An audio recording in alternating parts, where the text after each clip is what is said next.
Alrighty folks, I want to welcome you back to another video from Yates Computers Tips and Reviews. So, last video that I just did was the unboxing of this little mini computer. I thought this was kind of interesting. Got a few of these in. We've used them. This brand, we got one in. It was really kind of a shocker, I would say. Kind of an amazement, and not in a bad way. That I went and I started looking into this brand, this company, what they offered, and kind of thought, you know what, I could probably use that at home. And for the price that these were, kind of didn't know how to take it.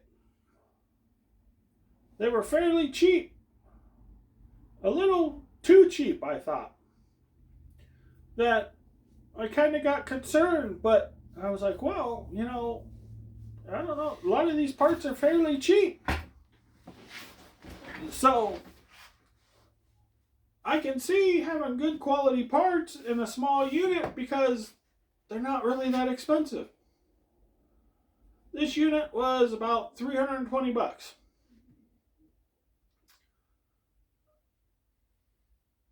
As of May 30th of 2022.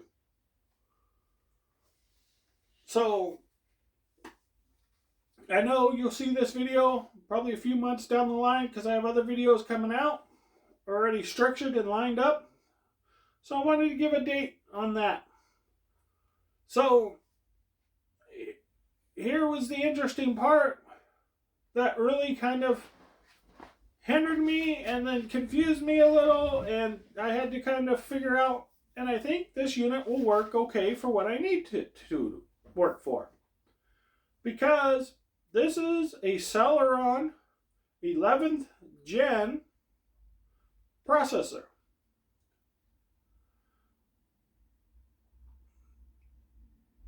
With 4 cores. I know probably a lot of people are like, oh man, it's a Celeron, that's pretty slow. I mean, I wouldn't buy anything under an i3 or an i5. Usually, I don't like anything under an i5. But since I've used one and played with it, turned off all the features on Windows 11, and it seemed to be responding pretty quick. It seems to run pretty well. Seemed to have no issues. But like I mentioned on the other video, what really kind of surprised me is all the little features that are on here. This one's a little differently than the other one I was using that came in. The other one that I was using had some little features different. Here's the one I got. The back.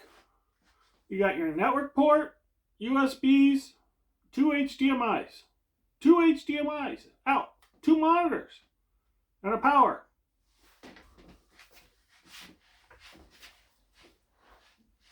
That should take care of most people's stations. As you can see for in here, I have 1 monitor. But I do have TVs up here.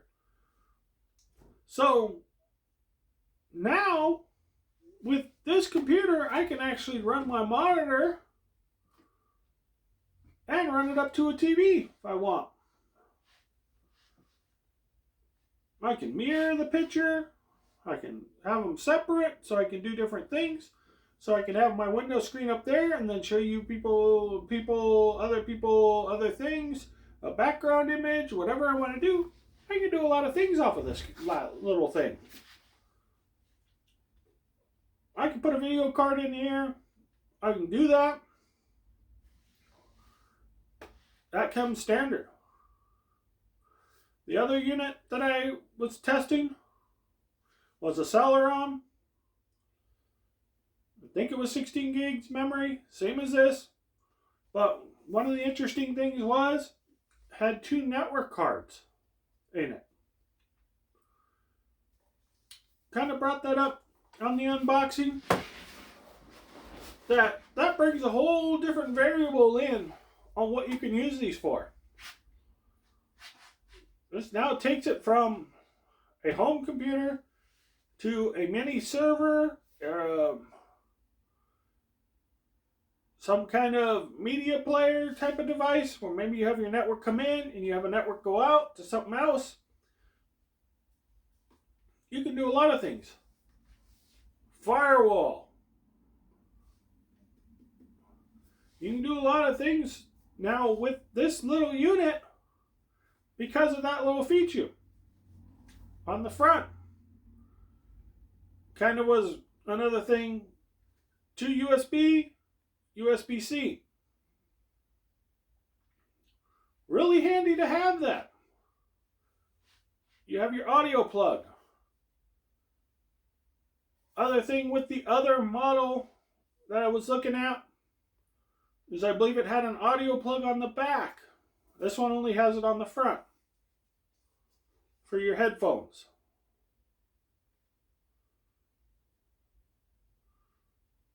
So I wanted to go through that and show that, because what I'm looking at doing is changing out this unit for that unit so that I can do all my streaming and all of those type of things with that kind of a unit. So this unit, I've already kind of unplugged some things so that I can get in here and get it out easier. So basically this unit, I have the big old power supply, CD-ROM. Do I really need a CD-ROM for what I'm going to need? No, probably not. Plus, I have the USB external that I can plug in there, load whatever software I want, put it away, it's out of the way. It's a lot better to have this than this big thing. One of the things I brought up is this is a 60-watt power supply. I have to figure out, is that enough to do what I need to do with it? I'm sure it probably will. I don't know how much that capture card that's running off a USB can't be pulling too much voltage. But, and I'll have a keyboard and mouse hooked to it. I don't know. It should be fine. Of course, I'll have to put a USB drive in there to back up my data, or I might just do a storage somewhere and send it off and be done with it. So, wanted to show this unit as a comparable to what I'm going to be doing. What's going to be replacing it?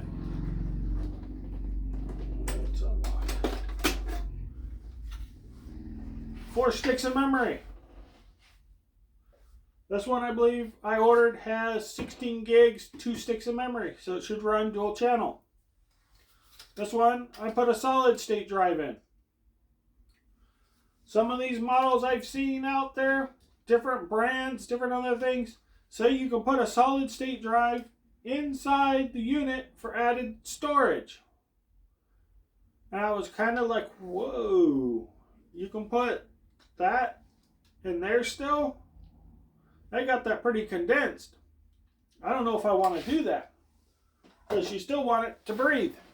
You still want the air to blow through. Seemed to be very quiet, the one I used. Haven't really fired this one up and set it up yet. I'll have to do that. But I wanted to show you a comparable between these two units. Because really that's what I'm going to do. Is this unit is going to replace that unit. Of course, you have your front panel with your power. This one had 4 USBs. It has your audio out, audio in, your lights, and then of course you have your back. Now, this one had the old PS2 ports, has your 2 video displays, has your other port. If you possibly need that kind of port, you might end up needing a tower. Maybe you need to add an add-on card. There's a difference between. You can't add an add-on card to one of these smaller ones. more USB ports.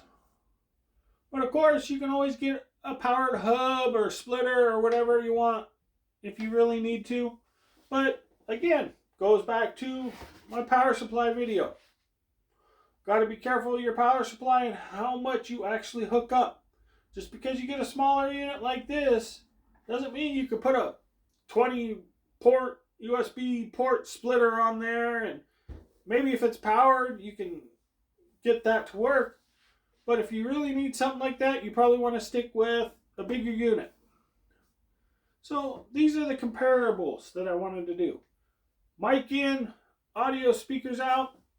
You might be able to find models that have those features. This one does not have that feature, because all of that goes into my capture card. I don't need it. So these were some of these little categories that I wanted to go through and do a direct comparison between this model, that model, what you're going to be using it for, what's going to be hooked to it, how you're going to be doing these things. Because I'm not going to tell you go out and buy this because it's only $400 compared to paying $2,000 for a tower. That'd save yourself all kinds of money. I know they have an i5 version out. It's like $800, $809 I saw. Still a lot cheaper than $2,000 for a new tower. Not to mention it's this size. But if you're running a lot on it, then you're going to have the buyer beware. Know what you're buying. Know what you're using it for. Those type of key factors I know I've brought up over and over and over again on all these other videos. Know what you're going to be putting on this and how you're going to use it before you buy something. So, really had to think hard on this, because the other factor I have is this is an i5 in here. I just went down to a Celeron. But this is a Celeron 11th gen, where I think this was a i5 third gen. So I've gone way up on generations. So it's going to take me some testing, some trial and error, maybe some bad videos, maybe some good videos, depending on how that goes, to find out, will this really work for what I need? I'm leaning towards, I'm sure this will work. Because I've seen it, the other one I have, different make, different model, perform pretty well. Enough that I went out and bought one. And again, I did say in the other video, I reached out to that company to see if they're interested in me doing more videos and me testing more of their products. They have other devices other than these. They had like TV boxes or something that I saw on their site. So I thought, really, that's kind of interesting to see all of these type of things. So I did reach out to that company. I don't know if they're ever going to respond or not, but, you know, why not? So I wanted to state that this is not a sponsored video from them. None of that. This is just a letting you know where the technology's at. Letting you know you might want to look at something like that. Because I know the old days when I looked at those, they were basically the cell phone processors with the soldered on memory, the soldered on hard drive space, those type of things with the little SD card memory that, you know, after so many writes, it's pretty much dead. You know, it was small, wasn't really a Windows OS. This is Windows 11. So there's a lot of different variables that have come out. They were Android based. There were different things that now that I saw and used it, I went, hey, this might be time to mention this. You know, if you don't need a big burly video card and you don't need all of the stuff that's out there that everybody's posting on all these other videos about their 3090s and their 3080s and how they're all burning out, they're all failing. There's all these problems with them after you spend $2,000 for a video card. because they're pulling so much voltage and all this other kind of craziness. If you don't need any of that, you don't need to deal with any of that kind of craziness, and you're just doing simple things, not saving a lot of data, you can buy some of these that have like a 2 terabyte drive in them. But that's pretty much your max right now. So, and I believe this one's rated up to 2 terabytes. So, yes, I got 512 in it now, but if I need the extra storage, I should be able to go out and buy an M.2 drive and replace it. But again, I'd have to open it up and see what size that M.2 drive is. Go back to my M.2 videos. I go through the different sizes. These videos are all connected, again, to what's going on. All this stuff. When you get into stuff like this, you gotta know that stuff to find out what they're talking about. If you're looking at possibly upgrading, go back and look at those videos.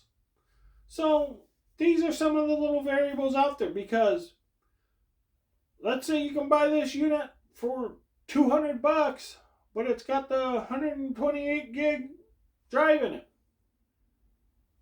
The next one's $256 and it's $320. $100 difference. And you know what size drive's in there, you know the capacity's in it, and you know you can go out and get a 2 terabyte drive for $200. You saved $100 on this computer drive, pay an extra $100 then. That's the $200 for the 2 terabyte. Go in there, change that out. You then have a 2 terabyte in there. Where you might order it from the company and it might be now an $800 unit. So, if you know some technology and you know some things, and it's only a $200 unit, and then you're going to invest in it, yeah, it might be worth it. So there's some variables out there that really kind of sparked my interest. Really like,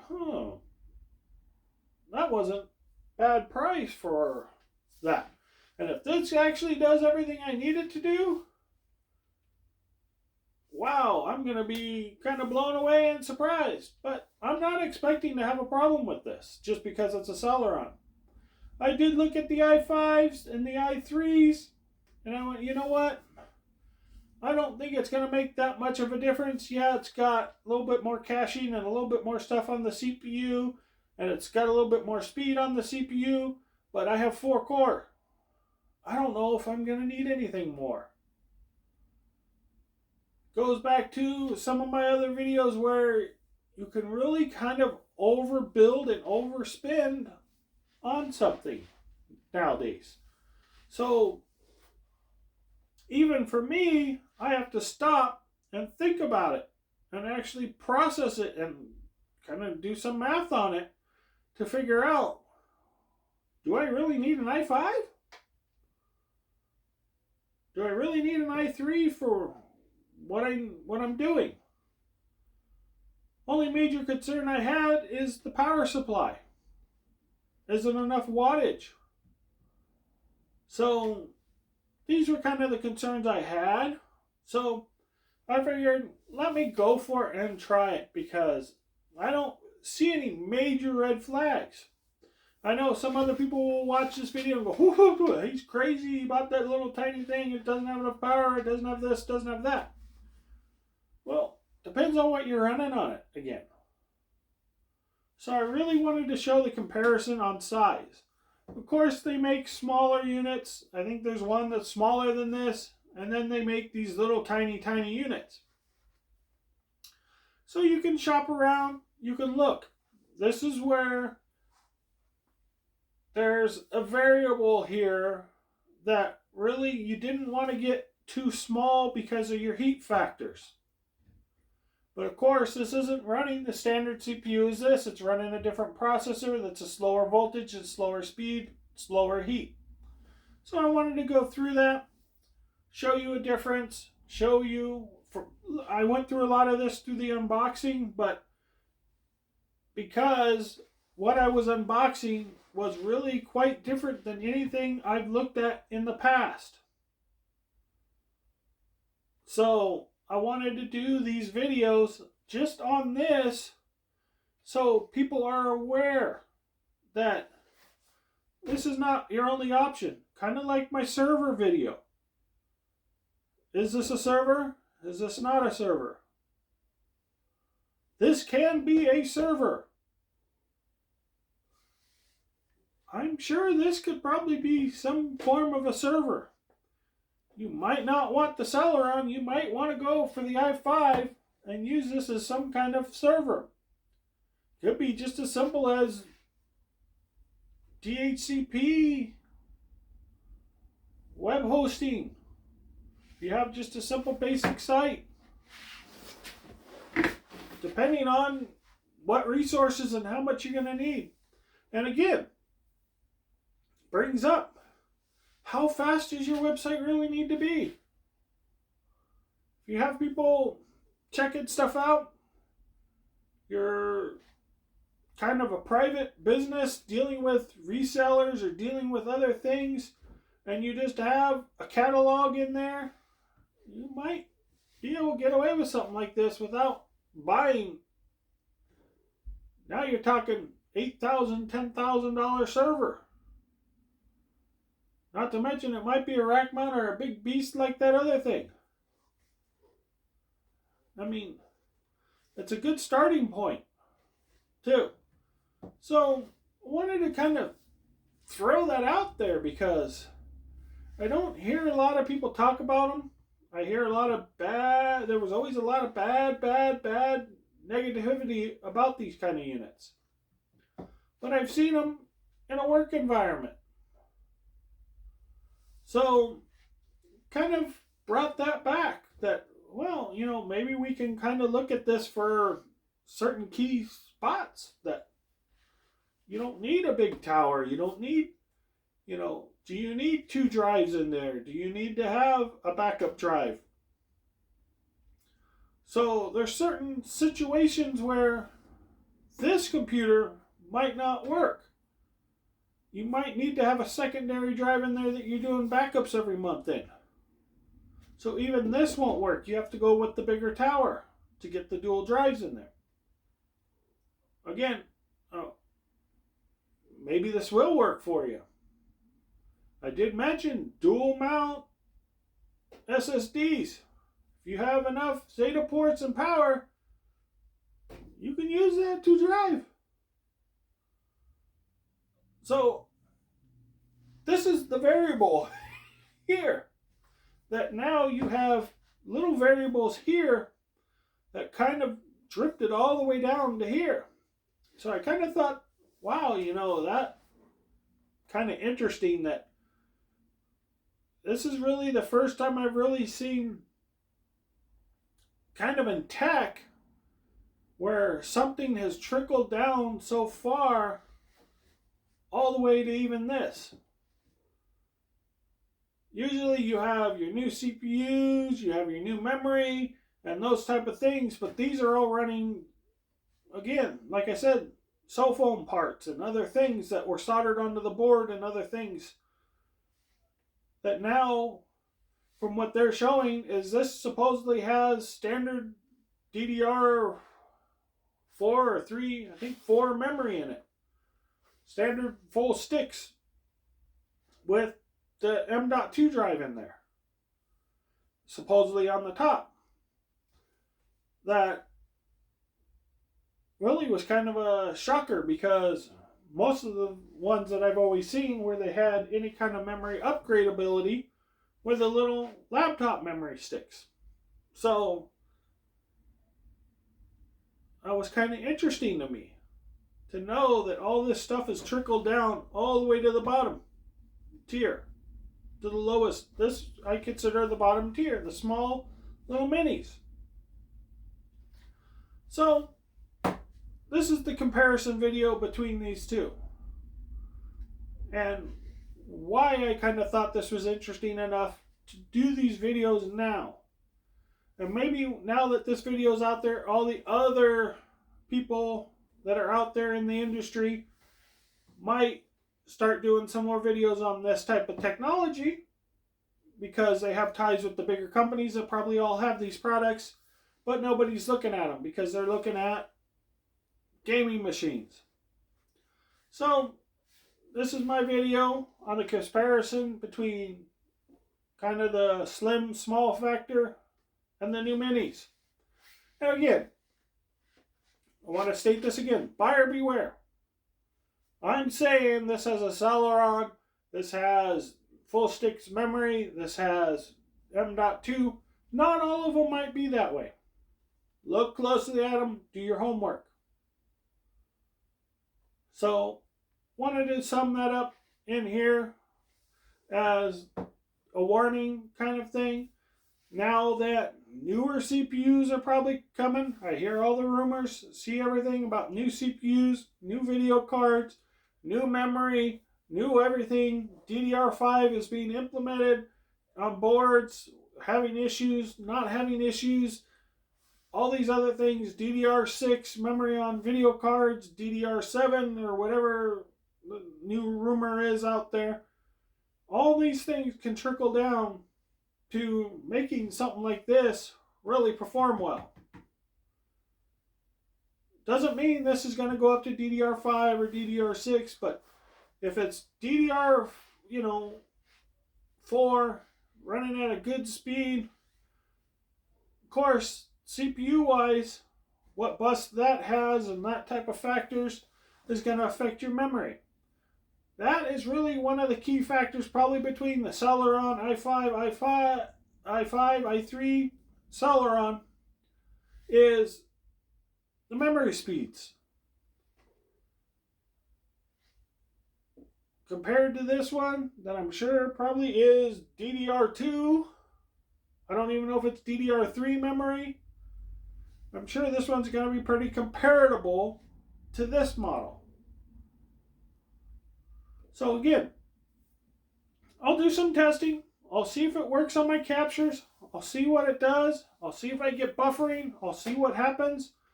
We'll see what goes on, see how it performs, and all these other factors to find out, will this work for what I need, or should I have gone with an i3 or i5? So make sure you hit the bell, the subscribe, bell, subscribe, bell, subscribe. I know I'm repeating because it doesn't seem like a whole lot of people are doing it. So that way you can get the updates on these kind of videos. The reason why I'm doing these videos is to inform everybody of what's out there so that people are aware of what's there. I can't do a setup video on this for a couple more weeks because I don't have the HDMI conversion cable I need. So I can try to do a capture and do everything else later. But, again, that's kind of the differences here. Is what port you have and what you got going on. So, I think I'll wrap this one up. Gone on long enough. Just wanted to cover some real basics between these two. And time will tell. Is this a good unit for me? Does it perform well? Do I have any technical issues or anything like that? But, like I said, I've read a lot of reviews, and a lot of the reviews sound pretty good. Some of the complaints, I'm not too sure what they did and how they have that configured. Are they trying to run 2 monitors at the highest resolution and trying to game on it and do other things that this thing really isn't really spec'd for, that they're having other issues?